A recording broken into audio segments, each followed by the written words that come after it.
오직 예수님, 할렐루야. 우리 예수님의 십자가와 재림, 믿음으로만 구원받습니다. 성부, 성자, 성령님, 삼일체 하나님, 하나님의 말씀 정보, 예수님의 생명, 성령님의 기 에너지, 삼일체 하나님께 찬양과 경배와 영광을 세세토록 돌립니다. 아멘. 신학자가 되자, 과학자가 되자, 설교자가 되자, 평신도는 신학자가 되자, 과학자가 되자, 전도자가 되자. 이번에 제 모든 저서를 5가지로 정리를 했습니다. 굉장히 광범위한데, 제가 총 저서 가격이 매겨서 출간된 저서가 1080여 권입니다. 현재요. 계속 늘어나죠. 1080여 권을 압축하고 요약한 것이 삼일체 통합신학대전 250여 권, 6만 쪽입니다. 아마 1080권은 30만 페이지가 넘을 것 같습니다. 대략 평균 300페이지만 잡아도 어떤 것은 뭐 700페이지짜리가 또 수없이 많거든요. 그 다음에 삼일체 통합신학대전 250권 안에, 그 안에입니다. 삼일체 과학신학대전 45권이 1만여 쪽이 들어 있습니다. 삼일체 과학신학 45권 안에 대표저서 20권 7천여 쪽이 들어 있습니다. 20권, 이게 저의 대표저서가 되고 1권이 출간됐고, 이제 이달에 2권 우주물리학과 하나님의 창조, 내년 1월달 2월달에 양자역학과 예수님의 세계, 3월달에 연력학과 성령님의 세계, 계속해서 대표조서는 이제 출간이 될 겁니다. 저 개인적으로는 완성이 됐습니다. 7천여. 그 다음에 이 45권 안에 삼일체 평신도 신학이라고 새로 신설을 했습니다. 이미 완성이 됐는데요, 이름을 붙여서 25권 5천여 쪽입니다. 이게 평신도 신학이 제자 훈련입니다. 성도들을 어떻게 제자 훈련시킬 것인가. 그래서 총 1080여 권, 통합신학대전 250권, 핵심은 20권입니다. 20권의 제 모든 세계를 압축했다, 이렇게 이해하시면 되겠습니다.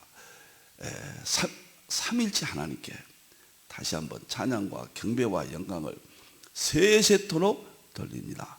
자, 계시록 종말론 통일장 특별 설교입니다. 127번째입니다. 대환란 시나리오, 지금 둘째 붉은 말 34번째인데요. 대환란 시나리오는 지금 7일 하고 있는데요, 붉은 말만 이렇게 방대하게 하고, 그 다음에 청황색 말, 검은 말은 한두 번씩으로 끝납니다. 그리고 7 나팔도 한두 번으로 끝나고, 7 대접도 한두 번으로 끝나고, 그러면 7인 7나팔 7대접이 다 마치겠습니다. 4대 비밀까지 확장한다고 처음에 말씀드렸는데, 그냥 7인 7나팔 7대접으로 끝나도록 하겠습니다. 그리고는 이제 제 인생의 정말 마지막이 될지도 모릅니다. 계시록 강해로 들어가겠습니다. 계시록 강해는 장차될 일, 계시록 삼일체 계시록, 양자역학 계시록 통합해서 제가 이제 대환란이 끝나면 바로 제 마지막 계시록의 연구의 내용들을 총 정리해서 여러분과 만나고, 계시록이 끝나면 다니엘서에 대해서 또 해서 총 집대성 마무리하도록 그렇게 하겠습니다. 이 모든 것 다시 한번 우리 하나님께 영광을 돌립니다. 다니엘서 11장 40절 45절이죠. 제가 여러 번 말씀드렸죠. 다니엘서 11장이 가장 난해하다. 물론 제 연관대로 이제 쉽게 정리해서 이해하시고 그대로 받아들이면은 어렵지 않습니다. 저는 여기에 대해서 오랜 시간이 걸렸습니다. 이렇게 결정하기까지요. 그래서 이제 다니엘서 11장 전쟁의 마지막 40절부터 45절인데 이 앞에까지는 말씀을 드렸고 40절 45절은 안티오코스 에피파네스 4세의 이스라엘 마지막 공격입니다. 역사적인 사건으로는. 그러나 누누이 말씀드렸듯이 다니엘서 11장은 바벨론부터 바사부터 또 헬라가 4대 나눠진 것부터 또 이어서 4대 제국으로 나눠지고 남쪽 이집트와 북쪽 수리아 제국부터 계속해서 1절부터 오다가 40절부터 45절에서는 적그리스도가 최후의 활동으로 끝맺음합니다. 그리고 12장 1절에 가서 그때 예수님이 재림하신다. 12장은 재림이거든요. 그러니까 11장이 역사적인 바벨론부터 마지막 안티오코스 에피파네스 만에 이스라엘이 완전히 멸망하죠. 그리고 로마로 넘어가잖아요. 중간기에. 거기까지가 역사적인 사건이지만은 재림에 대한 것이다. 예표다. 그래서 양자 중첩의 성격을 띠고 있다. 이렇게 제가 말씀을 드렸는데 오늘은 마지막 이 부분을 보충 설명하고 마치고 다니엘서 11장을 마치고 12장 다음 주를 하고 이제 에스겔로 가서 에스겔 스가랴는 이제 간단히 처리하겠습니다. 이렇게 길지 않습니다. 다니엘이 제일 어려워요. 그리고 너무 중요하고 계시록을 제 개인적으로는요 아무리 다독을 하고 연구를 해도 다니엘서를 모르면 그건 안 됩니다. 계시록을 한다고 해서는 안 된다. 저는 그렇게 생각합니다. 그래서 다니엘서에다가 집중적으로 다니엘서 강의를 언젠가 할지 모르지만은 제가 이번에 시간을 많이 써서 전쟁을 통해서 설명을 드렸습니다. 자, 40절 45절입니다. 이제 안티오코스 에피파네스가 마지막 때 이건 재림 때입니다. 이건 역사적으로는 이스라엘의 마지막이에요. 바벨론 돌아와서 성전 짓고 또 타락하죠. 그러니까 안티오코스 에피파네스를 통해서 하나님이 이스라엘을 멸해버립니다.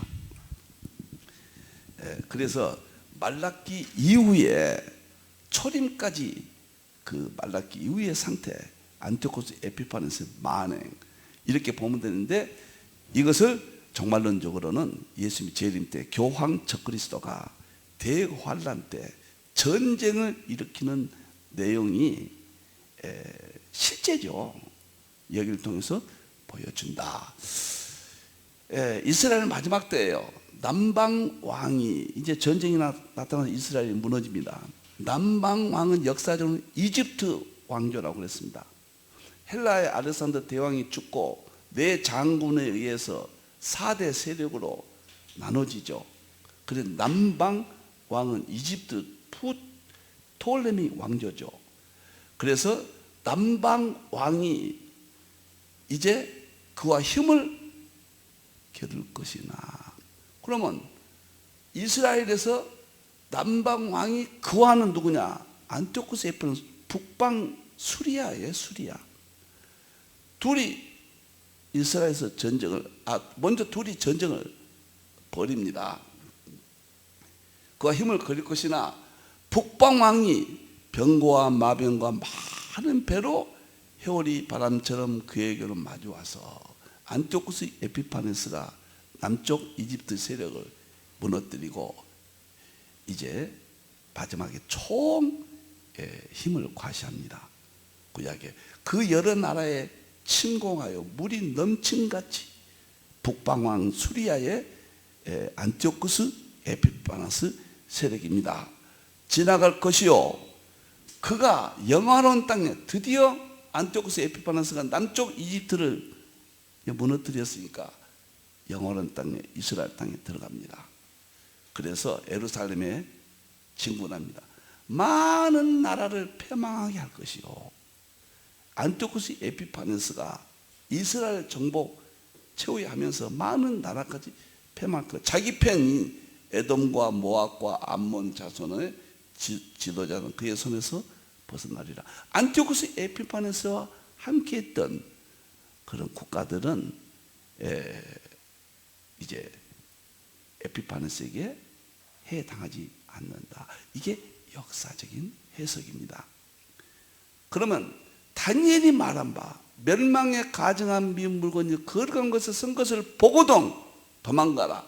바로 멸망에 가증한 바로 여기를 말한 거예요. 다니엘서 9장 그가나, 다니엘서 7장 작은 뿔이나, 다니엘서 8장의 안티오코스 에피파네스, 11장도 안티오코스 에피파네스, 이것이 나타나면 예수님 말씀이에요. 그건 도망가라. 대환란이다. 그러면 구약의 역사의 사건을 가지고 신약의 종말로 이야기합니다. 양자 중첩이에요. 자, 그러면은 여기에 대해서는 이제 종말론적인 해석은 제가 조금 보충할 것이 있습니다. 보충하고 마지막에 역사적인 사건을 어떻게 해석할 것인가, 종말론적으로 적그리스도를 어떻게 볼 것인가, 그 문제를 조금 미루고 보충 좀 하도록 하겠습니다. 제가 왜 그러냐면 다니엘서에 대해서 계시록 연결이 거의, 그래서 제 개인상으로는 전 세계 종말론 연구가들에게 있어서 최대 약점이다, 결핍되어 있다. 그래서 제가 다니엘서의 애정을 가지고 이렇게 두꺼운 책을 썼다고 여러 번 말씀을 드렸잖아요. 제 정말로 필생에 몸부림치는 해석이었습니다. 그리고 이렇게 다니엘서 가지고 3권의 책을 제가 완성했다. 계시록은 아무리 해도 물론 계시록 자체에 위대하고 완전하지만 그러나 다니엘서가 가지 않으면 뭐가 뭔지 몰라요. 값을 못 잡습니다. 시대에 대해서. 그만큼 다니엘서가 중요하다. 다니엘서는 계시록이 아니면은 구약 역사로 끝나요. 그냥 하나님 함께 했다. 안 되죠. 자, 여기서 보충을 제가 좀 하겠습니다. 오늘 이 본문의 배경이 될 보충인데 다음으로 넘겨주세요. 바로 2장입니다. 마태복음 24장, 누가복음 21장, 예수님 말씀 예언에 대한 혼돈이에요. 이 문제를 좀 제가 다루겠습니다. 무슨 말이냐면 마태복음 24장, 누가복음 24장 같은 내용인데 이것을 어떻게 다룰 것인가, 마태복음 24장을, 이 문제입니다. 제가요 계시록을 1985년도부터 시작했다 능히 말씀을 드렸습니다. 저는 처음에는 무철년이었어요. 신학적으로 뭐 준비가 없었으니까요. 연구를 하면서 제가 정말 계시록은 정말로는 어느 정도 했는데 계시록은 10년 동안 제가 방황하고 연구를 했다. 3가지 문제가 있는 것을 깨달았습니다. 계시록 종말론에 대해서. 첫째는 계시록의 천년왕국을 어떻게 볼 것인가, 무천년이냐 전천년이냐 후천년이냐 세대주의냐, 이 문제가 최대 난제였습니다. 그래서 이것을 제가 4대 학파를 통합한 통합계시록을 10년 동안 연구해서 완성을 했잖아요. 두 번째 문제는 마태복음 24장을 초림, 재림, 유대인 해석 중에서 마태복음 24장이 초림이냐 또는 재림이냐, 또 유대인 해석이냐, 세대주의는 유대인으로 해석하거든요. 무천년, 전천년은 초림과 재림을 혼돈을 가지고 있어요. 이게 초림인지 재림인지. 물론 나름대로 확신 있게 해석들을 하지만은 제가 볼 때는 대혼돈에 빠져 있어요. 마태복음 24장은. 이거 어떻게 할 것이냐. 마지막으로 다니엘서를 과거 역사로, 구약의 역사로 끝날 것이냐. 아니라는 거예요. 이 3가지 문제가 굉장히 중요합니다. 이 3가지 문제가 문제 있는지도 모르는 경우가 아닌가 생각이 들거든요. 이 문제를 해결해야 돼요. 정말 제가 완전하지 않지만은 저 계시록, 다니엘서, 마태복음 24장 엄청난 시간과 땀을 흘렸습니다. 눈물과 땀과 피 3가지를 흘렸다. 이걸 정복하기까지.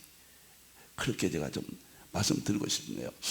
이것을 해야 마태복음, 다니엘서 11장 40절 45절이 명쾌하게 제가 설명을 하게 될 것입니다.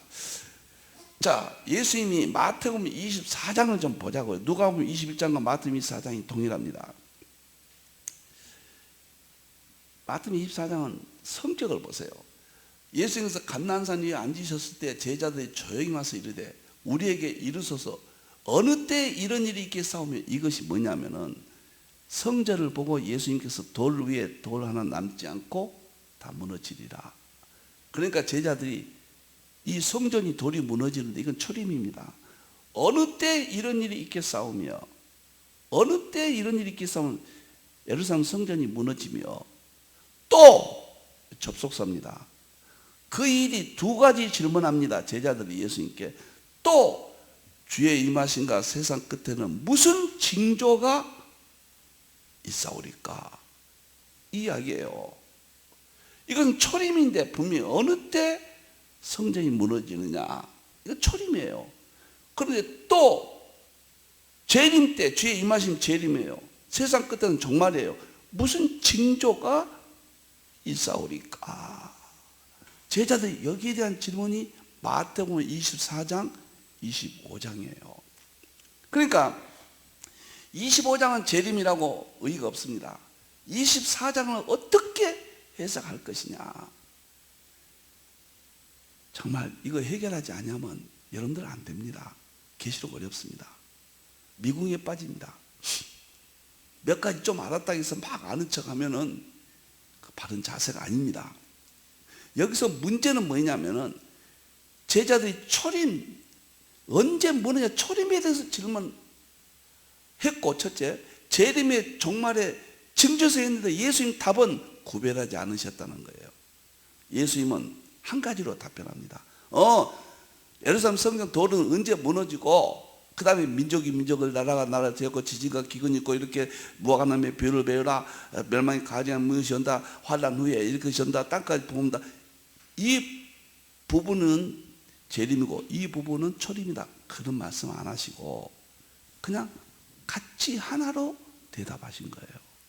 이것을 이 시대가 이해가 부족하다. 그렇게 봅니다. 저는 여기 때문에 고민을 많이 했습니다. 그러니까 세대주의에 대해서는 문자적으로 보니까 마태복음 24장은 유대인에게만 해석을 해버립니다. 이게 세대주의 해석이거든요. 무천년과 역사기 전천년은 유대인에게 자꾸 세대주의에 그 거리감을 두기 위해서인지 초림으로 해석했다, 재림으로 했다. 여기에 대해서 혼돈이 와 있다. 이렇게 봅니다. 물론 나름대로 이론은 있죠. 제가 개인적으로 볼 때 그렇습니다. 그래서 저는 이 부분을 어떻게 해석을 했느냐? 절대로 유대인에게 문자적으로 봐서는 안 된다. 세대주의 입장 해석은 여기서 저는 동의할 수 없다. 그분들의 신앙은 위대하고 존경하지만 노력도 인정합니다. 그러나 해석에 있어서 제 개인적으로는 유대인에게 대환란으로 연결하는 이게 구약교회 회복이요 이방인교회 이제 유대교회 분리요 계시록은 유대인이라고 하는 그 맥락의 해석은 바람직하지 않다. 동의할 수 없다. 분명히 합니다. 두 번째, 무천년과 역사기 전천. 저는 역사기 전천에서 출발했다고 통합계시를 주장합니다. 다 합쳐라 그 말이거든요. 어떤 것은 맞고 어떤 건 틀리다는 것을 구별해서 통합했습니다. 저는. 그러니까 여기서 오늘 굉장히 중요한 이야기입니다. 여기서 어느 때 예루살렘 성전 돌이 무너집니까? 그 구절을 너무 강조해서 세대주의와 차별화를 두기 위해서 마태복음 24장을 초림으로 주로 해석을 하고 그리고 과거로 영적으로 또 해석하고 과거적인 해석을 많이 한다 그 말이에요. 뭐가 나면 비보라 이스라엘이 싹이 나면 독립한다. 이것도 영예를 해보거든요. 그 웬만하면 초림으로 해석하거든요. 그리고 또 재림으로 너무 뚜렷한 것은 재림으로 또 하기도 하고 이게 복잡합니다. 이것이 역사기 전천년과 무천년에 제가 볼 때는 좀 바르지 않다 이렇게 봅니다. 그럼 저는 어떻게 보느냐? 예수님 말씀하신 그대로 초림도 되고 재림도 돼야 돼요. 예수님이 어느 때 예루살렘 성이 무너지고 돌은 남지 않고 무너지고 세상 끝에 징조는 또 무엇입니까? 답변을 하나로 했으니까 초림 재림이 한 가지로 설명을 하셨다고 말이에요. 그러면 예수님 하신 대로 우리는 그대로 인정해야지 그것을 우리가 분리하면 안 됩니다. 그것이 뭐냐? 저는 초림 재림은 중복적 해석을 해야 된다. 초림과 재림은 중복되어 있다. 재림이 뚜렷한 것은 재림을 하고 초림이 뚜렷한 것은 초림을 하고 또 초림과 재림은 중복적인 것으로도 해석을 할 수가 있고 죄송합니다. 중첩적인, 그래서 제가 양자 중첩을 깨닫고는 더욱 확실히 가졌습니다. 예루살렘의 성전이 돌이 무너진 것은 분명히 초림입니다. 그것은 재림이 아닙니다. 그러나 뭐가 나면 이스라엘이 독립하고 땅까지 선교가 되고 적그리스도가 나타나 도망가라, 환난 후에 별들이 무너진다, 이것은 분명히 재림입니다. 그러면서 이 둘 관계는 서로 중첩되는 또 해석도 할 수가 있는 거예요. 그러나 여기서 가장 중요한 것은 대부분 주의 임하심과 세상 끝에는 무슨 징조가 있사오리까? 종말론적으로 세상 끝에 징조를 해야 된다. 그래서 저는 한마디로 교회의 징조, 이 해석법을 제가 주장을 합니다. 그래서 분명하게 제가 선을 긋고 합니다. 여러분들 마태복음 24장을 어떻게 볼 것인가? 그 다음에 다니엘서를 어떻게 볼 것인가? 계시록을 천연하고 어떻게 볼 것인가? 세 가지가 해결 안 되고 계시록 제가 많이 했다, 그런 이야기들은 안 됩니다. 거기에서 정답이 안 나옵니다. 세 가지 해결해야 됩니다. 자, 그러면은 이러한 관점에서 이스라엘에 대해서 어떻게 해석할 것인가? 성경에 기록된 초림부터 재림까지 이스라엘에서 10가지가 기록되어 있습니다. 이걸 어떻게 해석할 것인가? 이것을 제가 오늘 설명을 드리고 다니엘 11장 40절 45절로 연결해서 끝맺음을 하겠습니다. 그것만 하면은 과거 역사로 보든가 아니면 종말론적으로 하면은 넘어나간다, 이렇게 오해할 수가 있다, 그 말이에요. 그래서 제가 다니엘서를 다음 주에 끝납니다. 이제 12장 끝나고 재림이니까 가장 난해한 11장에다가 제가 시간을 많이 투여해서 제가 아는 대로 여러분에게 설명을 드린 것입니다. 자, 그러면 마태복음, 누가복음 21장, 마태복음 23장 어떻게 볼 것인가? 이제 보겠습니다. 첫째, 10가지가 있는데 유대인들이 예수님을 십자가에 못 박았습니다.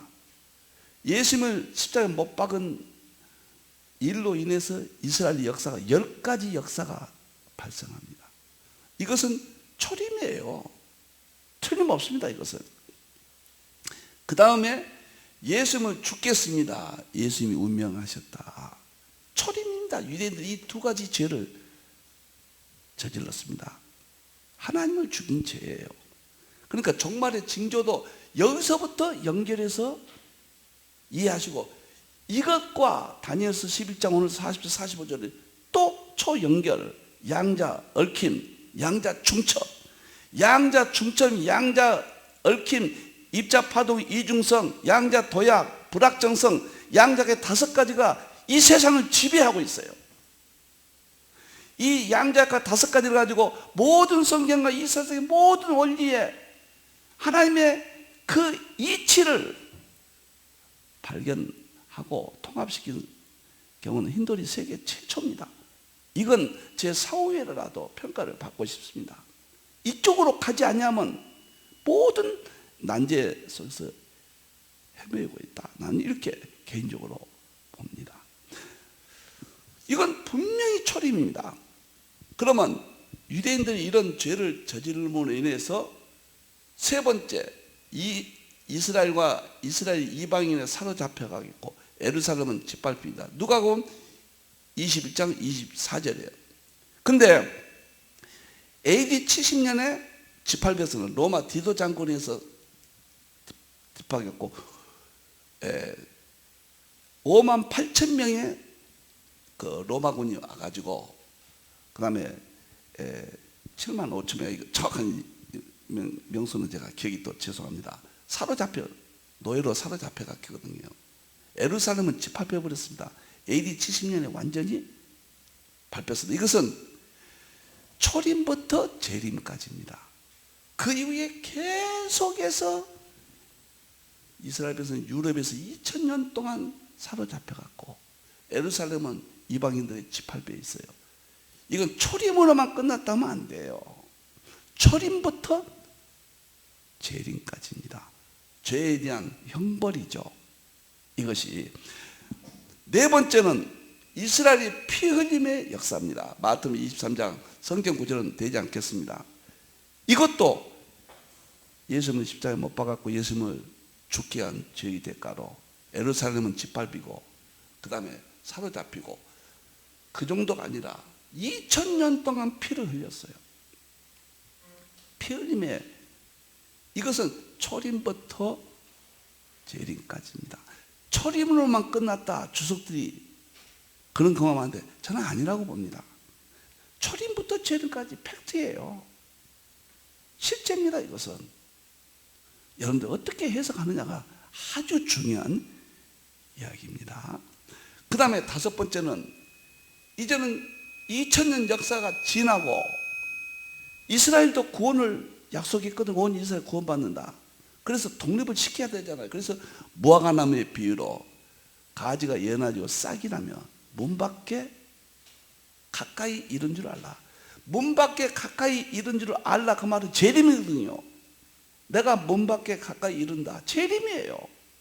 무화과나무 싹은 이스라엘 독립을 말하는 겁니다. 이제 2000년 동안 피 흘리고 이렇게 고난을 받다가 예수님께서 다시 이스라엘을 구원시키기 위해서 로마서 11장 26절 이스라엘 독립시킨 겁니다. 그것이 1948년 5월 14일 이스라엘 독립 정부 수립했습니다. 예수님 말씀이 이건 재림이에요. 근데 이것을 초림으로 보고 영예를 해버리거든요. 무천년과 역사기 전천년에서는 주로 그렇게 합니다. 이것은 도저히 받아들일 수 없는 겁니다. 이스라엘 독립은 세대주의는 이스라엘 독립으로 봐요.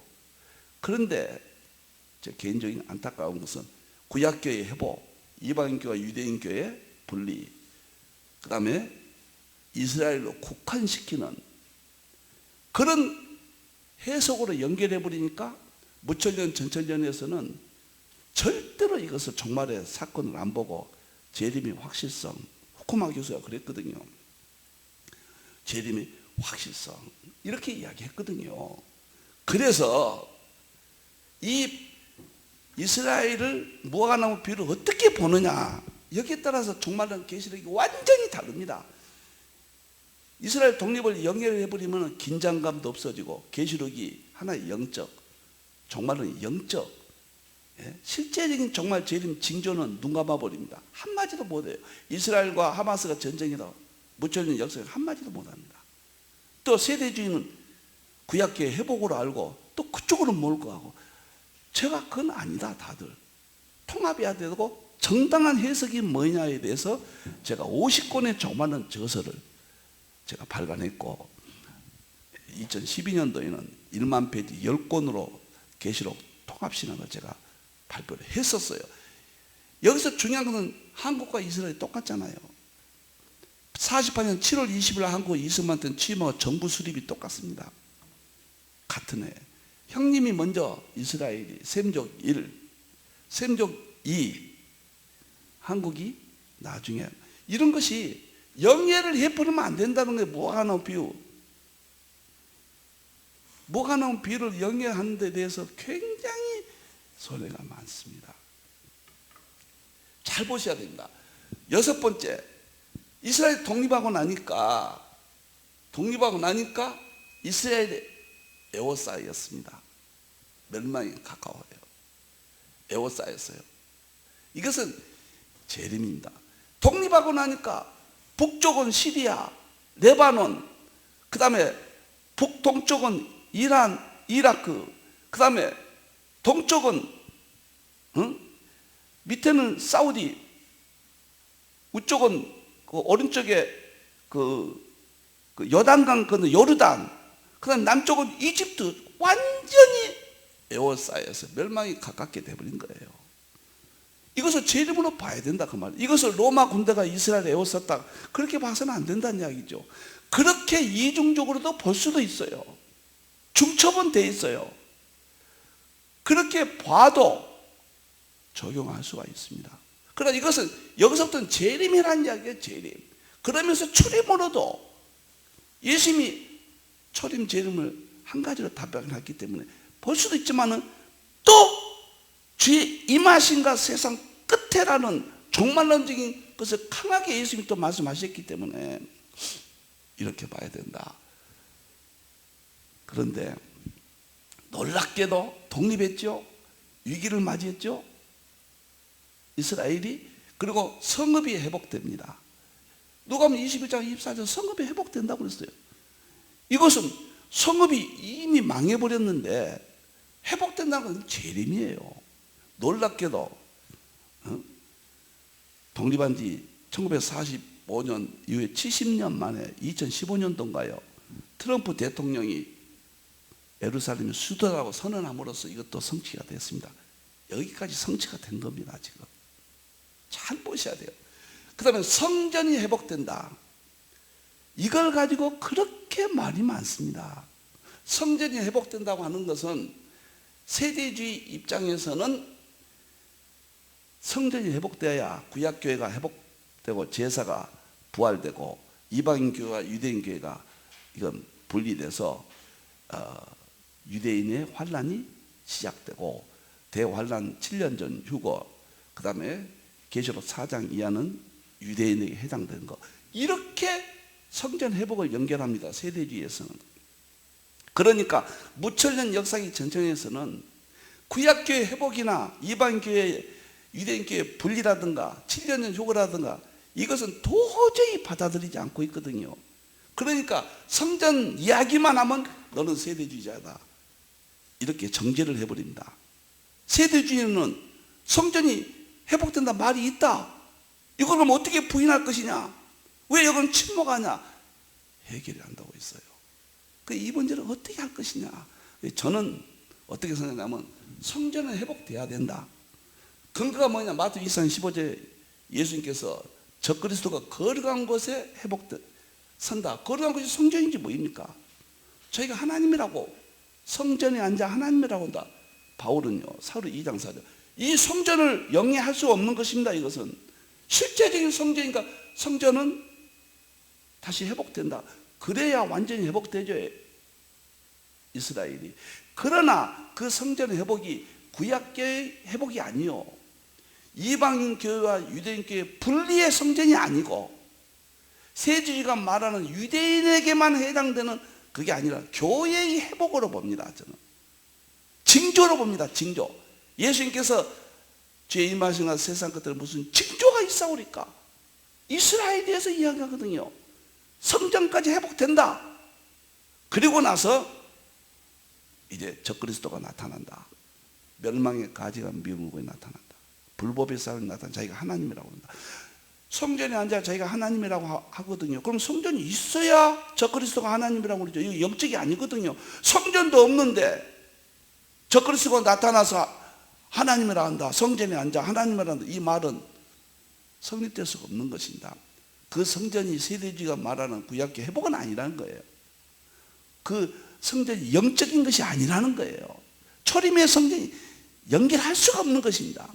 그래서 저는 교회의 징조로서 성전은 반드시 회복되고 적그리스도가 나타나서 이스라엘을 정복하고, 이제 그 이야기가 다니엘 11장 40절 45절 연결되기 때문에 제가 이렇게 설명을 드리는 것입니다. 제가 깨닫는 것은 저도 하나님 앞에 가기 전까지 다 이렇게 남겨놓고 유튜브에 올려놓고 책으로 기록을 남기고 하나님이 주신 지혜를 발표하고, 그것이 주의 종들의 사명 아니겠습니까? 그래서 성전 문제가, 성전만 말하면 세대지다, 이거 잘못입니다. 성전을 영위한다거나 무시한다거나 침묵을 지킨 것도 잘못입니다. 그리고 나서 성전이 지으면 대환란이 시작됩니다. 오늘 다니엘서 11장 40절이 바로 이거예요. 여기서부터 해당되는 것입니다. 남방왕이 성전을 지으니까, 이스라엘이 성전 지어요. 그러니까 중동이 남방왕이 중동이 이집트지만은 과거는 중동입니다. 중동이 공격한 겁니다. 예, 표범의 세력들이 공격한 것이 11장 40, 여기서부터 연결이 되는 겁니다. 그래서 창세 이래로 없는 환란이 7년 대환란이 시작돼요. 적그리스도가 말한 7년 대환란이 창세 이래로 이런 환란이 없고 이후에도 없을 것이다. 그날 감하지 않으면 구원받을 육체가 없다. 이건 교회에 대한 이야기입니다. 징조의 징조. 예수님 오신 다음부터는 징조예요. 유대인들을 통해서 지금 말씀하신 것이지 구약교회 회복이 아니라는 거예요. 유대인께 이방께 두 교회가 있다는 게 아니에요. 유대인, 이방이나 헬라인이나 다 예수님 안에서 하나가 됐다. 정말은 연구하셔야 됩니다. 그리고 계시록 전공자가 전문자가 돼야 돼요. 계시록을 먹어버려야 돼요. 안 그러면 회복이 어렵습니다. 교회 신학 회복이요. 저는 양자역학과 삼일체가 최고고 꼭대기고 그 밑에 계시록과 양자역학 세 가지가 통합돼야 된다. 계시록은 계시록과 마태복음 24장 25장 다니엘서와 통합해야 된다. 이걸 평생에 연구한 사람입니다. 그래서 대환란이 오고 오늘 예루살렘 침공한 것이 대환란입니다. 그리고 마지막에 온 이스라엘이 구원을 받는다. 로마서 12장 26절 유대인이나 헬라인이나 차별이 없다. 유대인 이스라엘이 예수님을 죽였다 해서 영원히 구원에 동참 안 시킨다면 차별이 되죠. 원수까지 사랑하시는 예수님께서 형벌은 2000년 동안 받고 이스라엘 독립 이후부터는 재림의 징조로서 주의 임하신가 세상 끝에는 무슨 징조가 있사오니까. 지금 징조 말하면 세대주의다. 그거 잘못입니다. 예수님이 징조를 말씀하시는데 마태복음 16장 3절에 시대의 표적을 분별하라 그랬거든요. 그래서 계시록이 대해서 침묵하고 있어요. 이 시대에 징조 나타나도 무천년과 역사기 전체는 침묵합니다. 세대주의는 자꾸 구약교회로 연결합니다. 그건 다 동의할 수 없고 교회의 징조, 예수님이 말씀하신 교회의 징조다. 정말의 징조다. 세상에 임하실 때 세상 끝에 징조가 그렇게 중요하다. 저는 징조 종말론을 주장해서 이 문제를 제가 했습니다. 그래서 이스라엘이 구원받는 데까지 십자가 죽인 사건으로 10가지를 들었는데 이것만 가지고 여러분들 설명해 주면 굉장히 책 한 권 됩니다. 예, 대단한 참 교회의 그 이스라엘 문제를 하나님께서 기록하셨어요.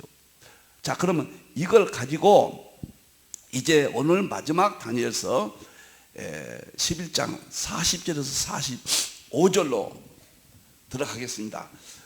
처음에 읽을 때는 구약의 관점으로 제가 읽었습니다. 안티오쿠스 에피파네스와 남방왕 이집트와 북방왕 수리아의 전쟁 후 안티오쿠스 에피파네스가 실세가 되어 세계를 지배하고 이스라엘을 공격해서 그도 멸망을 당한다. 그 이야기거든요. 근데 이게 왜 중요하냐? 전쟁이 어디가 시작되고 어디가 어쩌고 그 이야기가 나와요. 첫째, 마지막 때 대환란 시작입니다. 남방왕이 그와 힘을 가져. 그는 누구냐? 북방왕 안티오쿠스 에피파네스인데 걔 다니엘서는 마지막 때 열린다. 봉하마라. 그건 역사 이야기예요. 그것도 봐야 돼요. 그러나 마지막 때 열린다. 봉하마라. 12장 4절. 그가 누구냐면 교황 적그리스도입니다. 교황 적그리스도가 누가 힘을 겨뤄요? 중동의 표범 세력이 공격합니다. 왜 그러냐? 이스라엘은 성전을 딱 지으면요, 교황 적그리스도가 동의합니다. 도와서 성전 짓고 적그리스도 교황은 자기가 하나님이라고 해야 되니까 거기 앉아서 사루 2장 4절에 그러면은 지금 오마르 사원이 있잖아요. 해교 사원 제2 해교들의 성지거든요. 그걸 건드리면은 남방왕이 중동이 공격 쳐들어간다 그 말이에요. 이건 논리적이에요. 성경 전체적인 이야기입니다. 근데 지금 제3성전 짓는다고 준비 다 해놨잖아요. 지금 헐고 짓는다. 지금 언제 지을지 몰라. 네탄야후가 지금 그쪽에 가장 강경파입니다. 뭔 일이 꼭 벌어질 것 같은. 이번에 하마스를 초토화시켜버리잖아요. 하마스가 그 오마르 사원을 건드니까 이번에 이스라엘도 공격한 거예요. 성전이 핵이에요. 성전이 지어질 겁니다. 왜? 성경에 기록된 대로 성전에 앉아 적그리스도가 자기가 하나님이라고 해야 되니까, 그 말씀이 이루어져야 되니까 성전은 지어진데 구약교회 회복은 아니라는 거예요. 이건 교회에 대한 정말의 징조예요. 교회에 대한 이야기예요. 징조예요. 대환란에 대한 이야기예요. 자, 그래서 이스라엘이 성전을 오만을 헐고 그 배경이 숨겨져 있습니다. 이제 종말론으로 해석합니다. 다니엘서 12장 4절에 다니엘아 마지막 때까지 봉함하라. 마지막 때는 재림 때만 이게 알려진다. 알려진 내용을 지금 설명한 겁니다. 그 전까지는 역사 이야기예요. 마지막 때까지 봉함하라. 닫아놔라. 근데 계시록 22장에서 보면은 임봉하지 말라, 다 열으라 그래요. 그때 열으라는 이야기 이것까지 다 연다 그 말이에요. 이거 열린 것을 지금 제가 설명한 겁니다. 어떻게 열렸냐? 지금 설명한 것이 종말론은 40년 동안 연구한 부족한 종의 입장에서 해석을 드리고, 이것이 성경의 틀이다 언제든지 수정하겠습니다. 그러나 이 답이 개인적으로는 수용할 때 비로소 계시록 다니엘서가 열린다. 마지막에 열린다. 지금 무천년 전체는 세대주의는 장점은 살리고 단점은 응용으로 바꾸고 그들의 노력과 신앙은 존중하면서 통합해야 된다. 통합 계시록을 해야 된다. 이것이 저의 주장입니다. 이제 마지막 읽고 마치겠습니다. 이제 이해가 될 거예요. 남방왕이 딱 이집트 그 표범 세력이 지금은 이스라엘 공격하면은 적그리스도가 지금 지배하고 있습니다. 이스라엘을.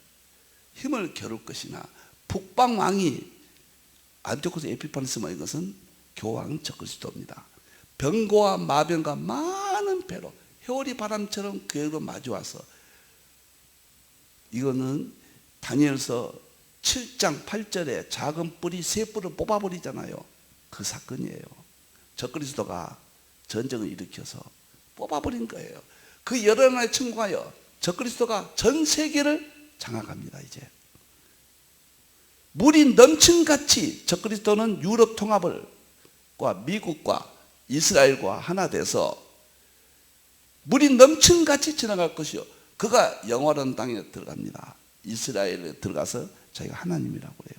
사도 2장 4절에, 마태복음 24장 15절에 거룩한 곳에 서서 멸망에 가증한 물건이 누구냐? 적그리스도 아닙니까? 교황 적그리스도. 교황은 에스드미시도 신앙고백서 25장 6항에 교황은 적그리스도의 불법의 사람입니다. 칼빈은 교황이 적그리스도다. 개혁주의 500년 동안의 전통입니다. 교황이 적그리스도. 지금은 다원주의가 들어가서 교황을 완화시켰는데 계시록은 풀리지 않습니다. 그래서는 여러분들 많은 패망케 하면 이것은 적그리스도가 계시록에 13장 짐승이 패망케 할 것이며, 오직 에돔과 모압과 암몬 자손은, 이것은 유럽 통합, 적그리스도를 따르는 세력, 적그리스도 국가들은 적그리스도 손에서 벗어난다. 그가 여러 나라들의 그의 손을 펴리니 애굽 땅도 면하지 못할 것이니 그의 권세로 애굽의 금은과 모든 보물을 차지할 것이요, 교황 적그리스도가 세계의 영광을 차지합니다. 리비아 사람과 고수 사람과 그의 시종이 되리라. 다 이 세계가 적그리스도 세상이 됩니다. 그러나 동북에서부터 소문이 이르니, 이건 역사적 알메니아인데, 이건 동북은 중국이라든가 동북아시아 쪽으로 저는 봅니다. 그를 번민케 할 것이면 적그리스도가 마지막에 동북의 소문 때문에 번민케 할 것이다. 계속 전 3년 반은 전쟁이 일어난 겁니다. 이때는 계시록 9장의 유브라데 전쟁, 새 천사를 놓아주니까 중국은 동북의 세력으로 봅니다. 그 다음에 러시아는 이 남방왕 세력으로 보고요. 이후 천리빨은 그의 적그리스도의 세력으로 봅니다. 그러니까 여기 동북은 중국 세력 쪽으로 봅니다. 잠시 번미하게 되므로 적그리스도가 더욱 분노해서 다 멸망시켜봅니다. 중국이 뭐이고 다. 이 멸망은 뭐냐면 다니엘서 7장 8절에 보면 작은 뿔이 세 뿔을 뽑아버린다. 러시아, 사자, 곰, 중국, 표범, 중등을 뽑아버린다. 이것을 말합니다. 그가 장막 군전을 바다와 영어로 거대한 산사에 세울 것이니 이스라엘에 가서 드디어 자기가 하나님이라고 부릅니다. 이것이 자기가 하나님이라고 부른 거예요. 거룩한 것을 선 거예요. 그러자마자 그의 종말이 이른다. 계시록 19장 하나님께서 짐승을 잡아 유황불 속에 집어넣어 버린다. 그 사건으로 끝나버린다. 그러니까 역사적인 안티오코스 에피파네스 분명히 역사입니다. 바벨론부터 다 나옵니다. 바벨론부터 구약 전체가 나옵니다. 11장은 그것을 어떻게 할 것인가. 마지막 때까지 봉함하라. 역사는 역사고 하나님 함께 하신 것을 거기서 보고 은혜를 받고 적용해요. 원리는 계시록 22장에서 임봉하지 말라. 계시록이 열릴 때 이게 열린다.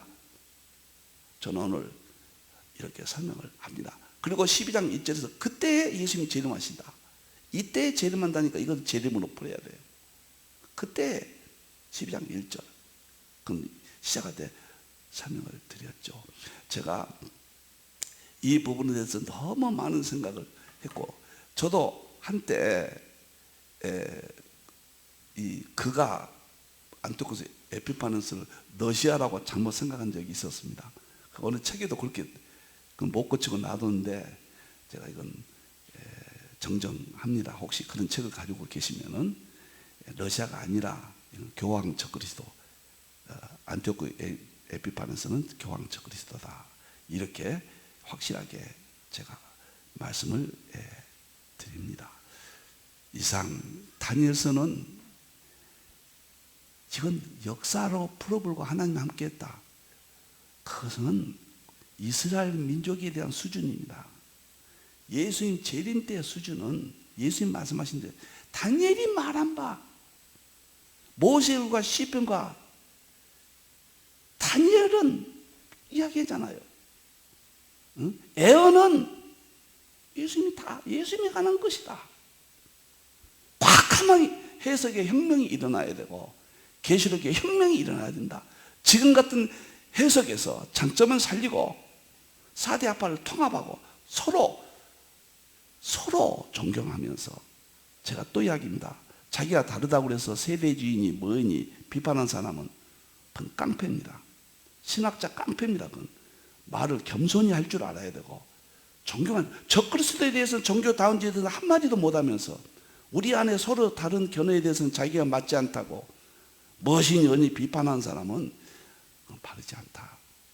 좀 언어도 공손히 해야 되고 존경해야 하고 우리 안에서 하나가 돼야 된다. 저는 4대 학파를 통합했습니다. 통합 계시록을 주장합니다.